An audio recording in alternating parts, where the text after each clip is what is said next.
Bu Toshkent shahridagi Turin Politexnika universiteti. Tasavvur qiling, men kelajakda shu universitetga o'qishga kirdim. Vau! Albatta, shu universitetning eng faol talabasiga aylanaman.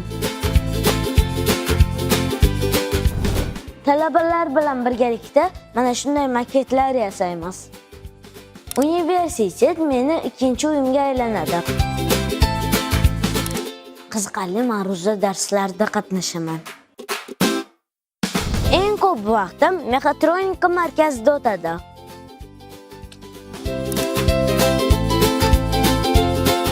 Arxitektura loyihalarida ishlayman. Dron laboratoriyasida dron uchirishni o'rganaman.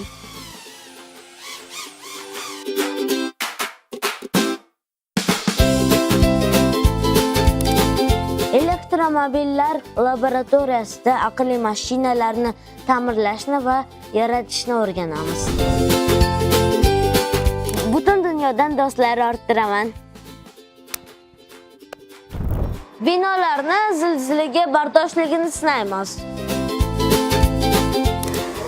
Texnoparkda sanoat ishlab chiqarish jarayonlarini o'rganaman. Ko'plab innovatsion loyihalarga oid tanlovlarda g'olib bo'laman. Talabalar ishlab chiqqan body tester qurilmasini sinovdan o'tkazamiz. Yusuf aka, ishni nimadan boshlaymiz? Ustiga chiqa olasiz.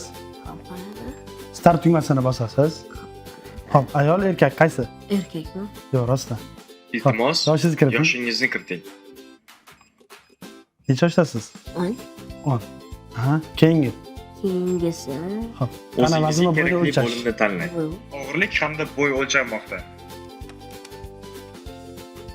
Yoshingiz 10, vazningiz 32, bo'yingiz 1.35.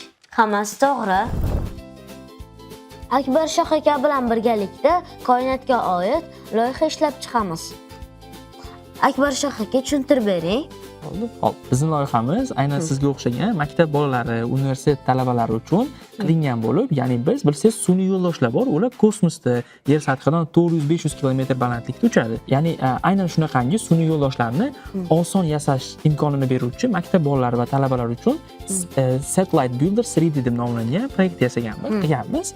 Hop, bu proyektimizda siz saytimizga kirib, o'zingizni birinchi sun'iy yo'ldoshingizni yasashingiz mumkin. Ya'ni bu yerda siz har xil missiyalarni qo'shishingiz mumkin. Misol uchun koinotni, jismlarni o'rganuvchi, aytaylik yulduzlarni o'rganuvchi, quyoshni, shunga o'xshagan narsalarni o'rganuvchi modullarni qo'shib, o'zingizni kichik sun'iy yo'ldoshingizni yasashingiz mumkin va bizga murojaat qilsangiz, sizni yasagan o'zingiz qilgan dizayningizdan kelib chiqib, biz sizga sizni o'zingizni birinchi sun'iy yo'ldoshingizni yasab beramiz va uni birgalikda koinotga uchirishimiz mumkin bo'ladi. Zo'r. Biz yaqinda shu loyihamiz bilan Actin Space xalqaro hakatonida Fransiyaning Bordo shahrida qatnashdik va ushbu loyihamiz bilan 34 ta davlatning ichida ikkinchi o'rinni qo'lga kiritdik. Xo'p, bizni endi keyingi maqsadimiz faqatgina O'zbekistondagi maktablar yoki universitetlar emas, balki butun dunyodagi maktab o'quvchilari hamda universitet talabalariga sun'iy yo'ldoshlarni oson yasashni imkonini yaratuvchi platformamizni taqdim qilmoqchimiz. Xullas, bir so'z bilan aytganda innovatsion fikrlashni o'rganaman, g'oyalarimni amalga oshiraman va xalqaro toifadagi mutaxassisga aylanaman.